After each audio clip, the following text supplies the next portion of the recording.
Right now on Sports Extra, the World Cup is officially here and it is living up to all the hype. We're breaking down the first 3 matches in our great city and how meaningful it's been to the countries representing.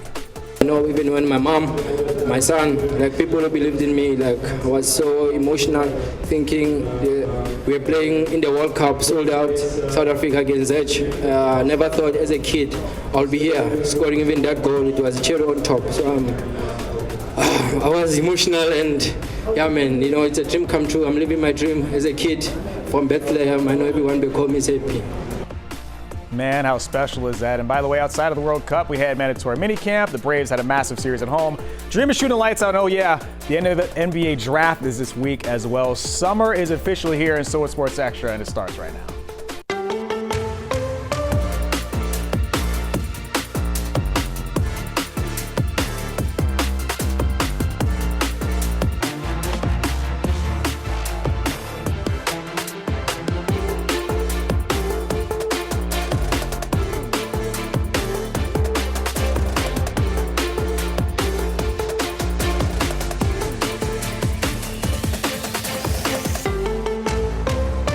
Yes, sir. Welcome on in, everybody. I'm Reggie Chatman. That's Gabe Burns. That's Garrett Chapman. And welcome to Sports Extra on what has been an incredible start to the summer so far. I know that the internet talks about Summer 16 all the time. They had all the Drake beef and everything like that. It was a whole lot of fun.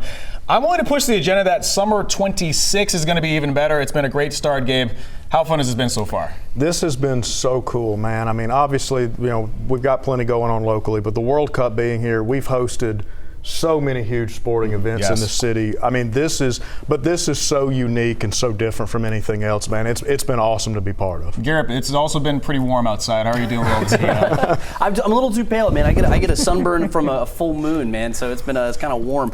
But no, going to these matches has been so much fun. I had the pleasure of being able to go on Thursday, and it was an absolute dream. And I actually took some time to walk around the concourse and just take it all in and just be a part of it and just to see the people and listen to the language and just kind of feel some of that energy. And it was an emotional sort of feeling, you know, because I'm a native Atlantean. I love this city, and seeing the way that people light up to be here is just, it's an awesome feeling. It certainly has been special. And you talk about what was going on at the Fan Fest as well downtown. It feels like they've revitalized all of downtown. It's really been a whole lot of fun. So we've got the 3 matches so far, 2 draws, and of course today's beatdown at Atlanta Stadium. Gabe, I've seen you moving around the press box with me.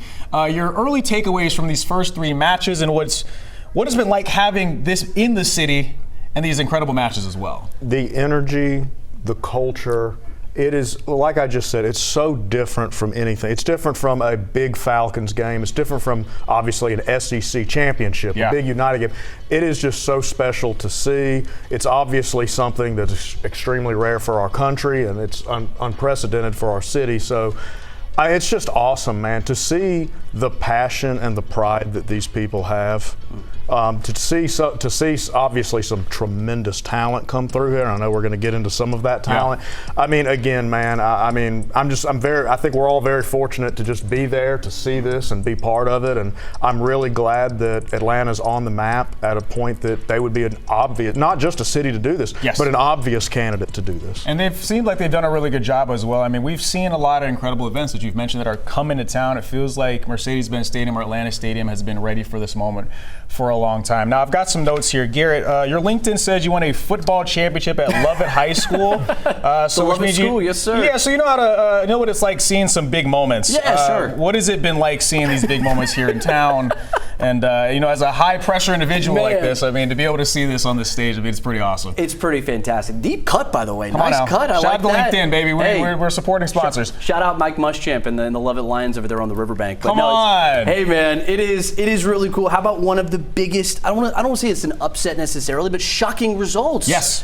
With what happened with Spain in the first match, the first big thing really of the World Cup. I mean, a 0-0 draw in that game was unbelievable. And I mean, I've heard it compared to 8 Super Bowls being here in the city. Yeah. And that's kind of how it feels. Yeah. Every single time something happens here, the city shuts down and everyone just sort of lights up, and it's an incredible place to be. And feeling that energy, man. I live in Midtown, and it's been an absolute blessing. It's been so much fun. You know, and to kind of put into context how crazy it is, you mentioned the Super Bowl type atmosphere. Their goalkeeper for Cabo Verde, Vozenia, went from 50,000 followers to over 10 million based off of that performance, earning that draw against Spain. And it seemed like Spain kind of took it out on who they were going up against today. Saudi Arabia, a 4-0 win for Spain. And it was our first opportunity to see a lot of time with Lamine Yamal, the superstar 18-year-old that has been taking the world by storm, finished second in the Ballon d'Or award. Gabe, I mean, when we look back on this moment of Lamine scoring a goal in Atlanta, and we look at the end of his career, years and years down the line, how special will this moment be knowing his first World Cup goal was here in Atlanta? It's an all-time moment for our city. Yes. An all-time sports moment, because we will. I mean, again, 18 years. It's remarkable. It's unbelievable. We had a prodigy here who got a significant milestone in what's going to be a very, very long story. And he's going to be added to this list. You know, I was writing a story the other day, and I'm just going through, like, all of these athletes that we've had come through here, not necessarily obviously playing for our teams, but I mean, we've had Tiger here, we've had Muhammad Ali here, we've had, I mean, you go down the list, obviously the Tom Brady's, the Mahomes, you can do all those, but Messi, this is going to be one of those people, and it's really cool that Atlanta is forever going to be part of that story. That's just really cool. And they always have those flashback memories, and it's just be seeing Atlanta Stadium in the background and all those is going to be really cool. It's going to be awesome. Really, to really see. cool. Now, I'll tell you guys, throughout this tournament, I've seen a lot of really cool cultures. I mean, like I said, the Fan Fest has been awesome. Everything around the stadium and the city has been great. I got to see this moment ahead of kickoff today. The Spain supporters coming down the streets, taking over Atlanta. I mean, when you see stuff like this and the city being the backdrop for special moments like this, Gabe, I mean, it feels like obviously the World Cup is not going to come over here for a long, long time. How special were you going to remember this summer for this moment as well? It's a whole nother level from anything we've ever seen. And we have seen takeovers in Atlanta recently because when Indiana played Oregon, I think the entire state was here in Atlanta, and I think they were all staying around the state. I've never seen anything like college for a school that is obviously not near us. And then like we saw when the Falcons hosted the Bills, I would say that Buffalo, took over our stadium, took over downtown Atlanta. Yeah. Those were absolutely nothing compared to what we've seen here with Spain. And I mean, it's just unbelievable. I mean, the only thing I would say, if you haven't seen it, it was you need to get downtown. You need to just see some of this, and just to say that you got to kind of experience it, that you got a taste of it. It really is.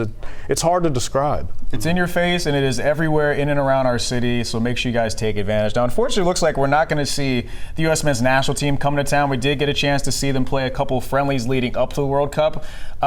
They've now won their group. Those two friendlies look terrible inside of Atlanta Stadium. You're thinking, maybe this is not the summer. All of the work going into this summer to make sure that they're ready. They seem to be playing really well at this point. 2 wins, a whole bunch of goals, and an exciting time to be a U.S. soccer fan. And you make a great point. I mean, those matches earlier were very frustrating to watch. Very frustrating to watch. And the questions were coming around. Is Pochettino going to have this team ready? Are they going to embarrass us with it coming here on our soil? And that was a very real conversation that people were having. And if you had told me that you were going to play your second match without Captain America, without Christian Pulisic, and you look as good as you do, I mean, 2-0 over Australia, I would have taken that at full health, much less what they've been able to do. And Pochettino has been just the masterclass of managing has been so much fun to see, and you start to feel some of that confidence, the swelling sense of pride that these guys have. And you listen to them after the match, they're buying into this. They're really believing what they have,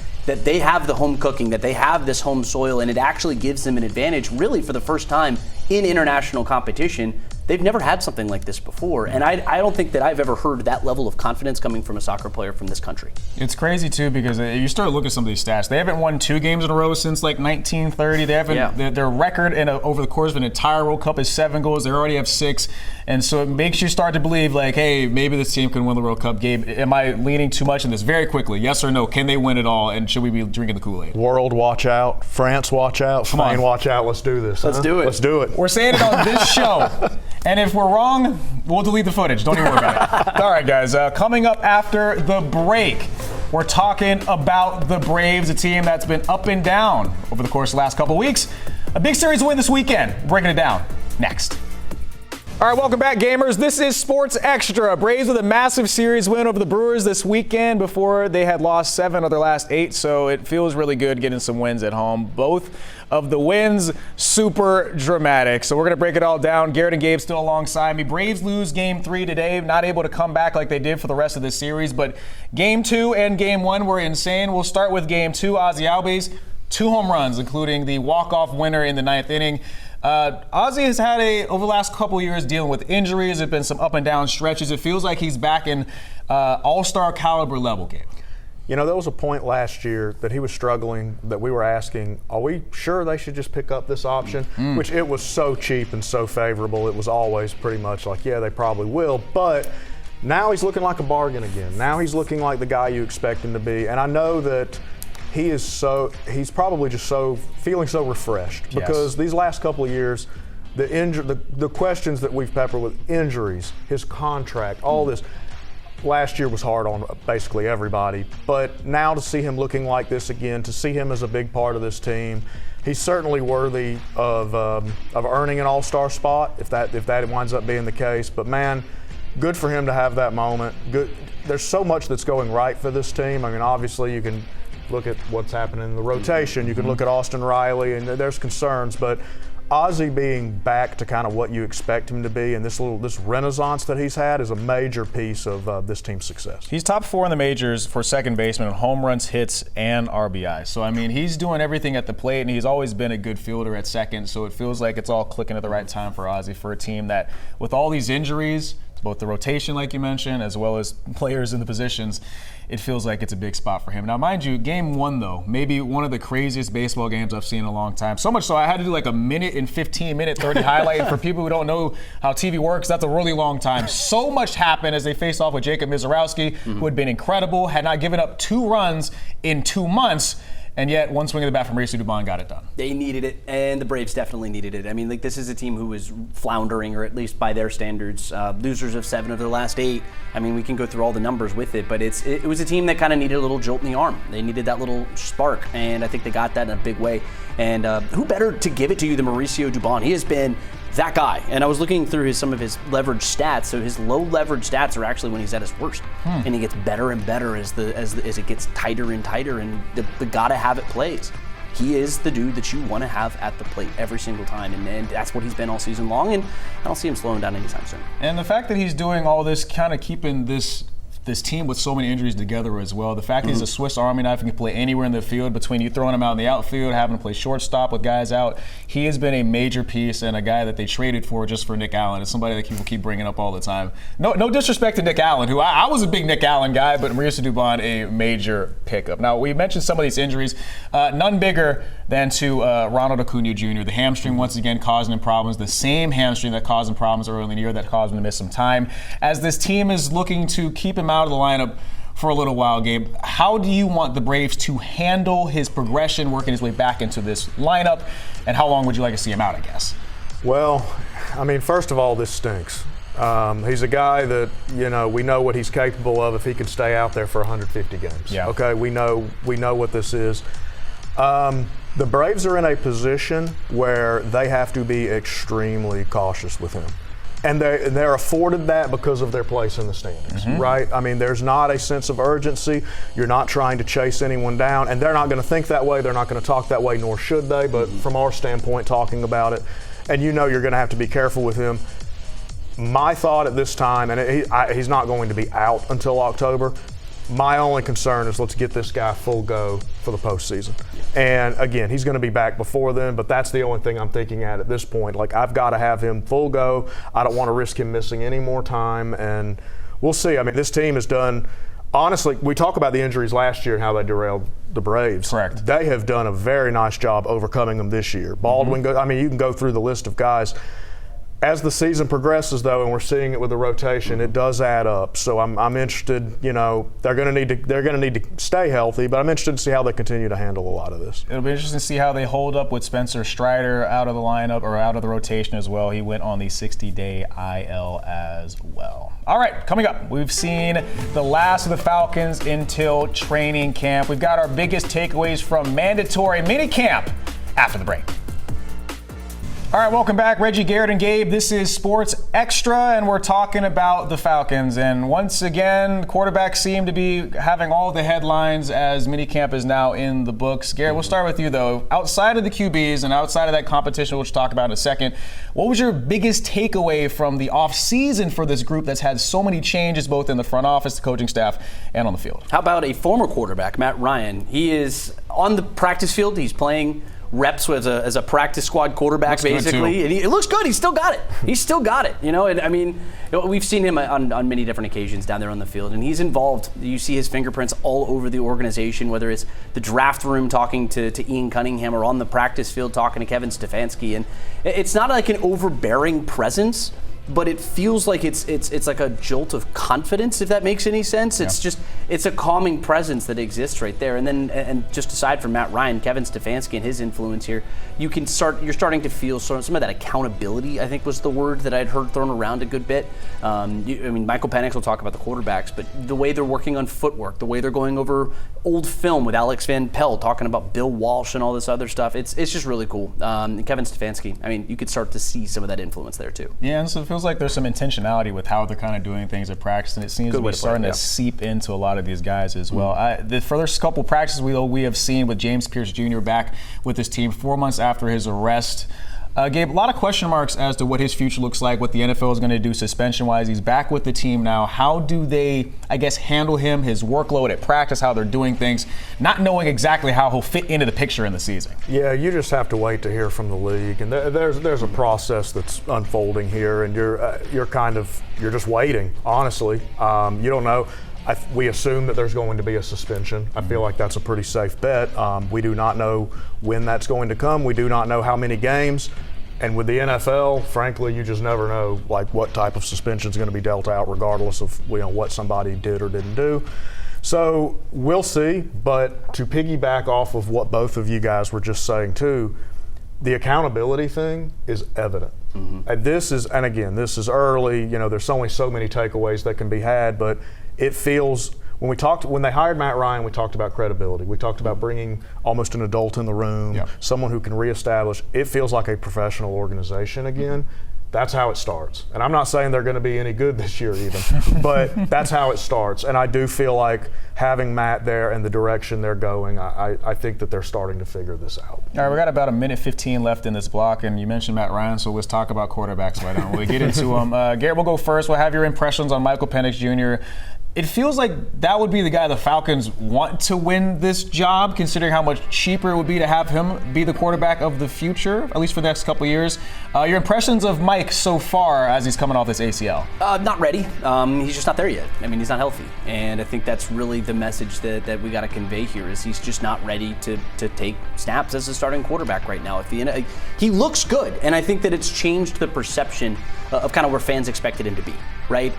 They didn't think he'd be running around, dropping back, making throws.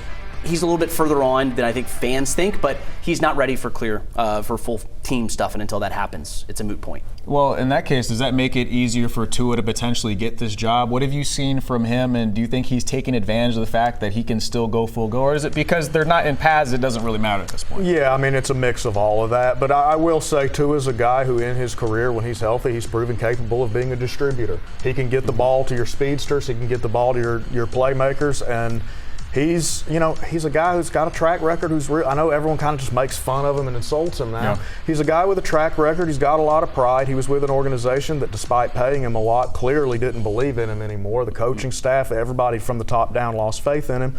This is pretty big for him. I don't think he's going to be the quarterback here past this year, but this is a really nice opportunity for him to kind of show that, if I can stay upright, I've still got it. And Falcons know this. Falcons fans, at least, we've saw him go crazy against the Falcons this last season inside the Bend, so we'll see. All right, our last block coming up after the break. We're talking hoops and the draft next.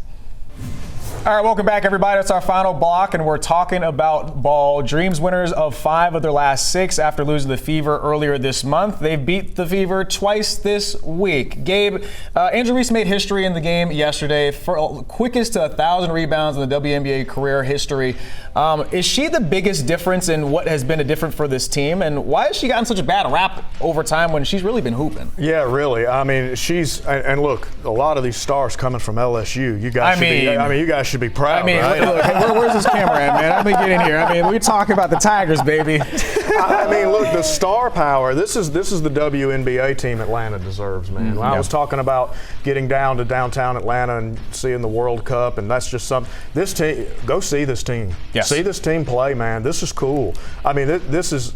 Atlanta gets, I've said this on here before, Atlanta has kind of a bad reputation sometimes nationally when it comes to basketball. But this is awesome. This team has star power, and that's Angel's a big part of it, man. Yeah. And she brings an attitude. The rebounding really is something. I mean, it really is something. Like, so it's a cool team to follow. It's a cool team to watch. They're representing Atlanta well, and it's awesome, man. They're a team that ran it all back in hopes to win a WNBA title, and with Angel in the mix, it feels like they're on their way. Meanwhile, the Hawks are a team that had a major jump this past season. They've decided to bring back one of the guys that helped them do that, CJ McCollum, back on a one-year deal. The draft, by the way, is on Tuesdays. They've now signed a point guard, albeit an older point guard. Does this tell us anything about what the Hawks are going to be doing in the draft? No, I don't think so. He's just a veteran presence. It's somebody to have. And what I really like about the deal is it doesn't tie them to CJ McCollum for any extended period of time. And I really, if he had hit the open market, I would not have been surprised to see him sign a $30+ million deal with somebody, just talking an average annual value. But he was a big influence on this team and the confidence that they had going down the stretch of the season. Having that guy in the locker room and helping support your club, man, that's worth every dime. But it could also open him up for trade talks and other stuff like that. If they wanted to go make a deal for a Jaylen Brown or something like that, it becomes potentially sendable, right? He wants to be here, and that is the biggest piece. And I wanted you guys to be here, and you came through for me here on Sports Section. I wanted you guys here to watch. Thank you guys so much for watching. Happy Father's Day to everybody at home. Have a great week. We'll see you at the World Cup.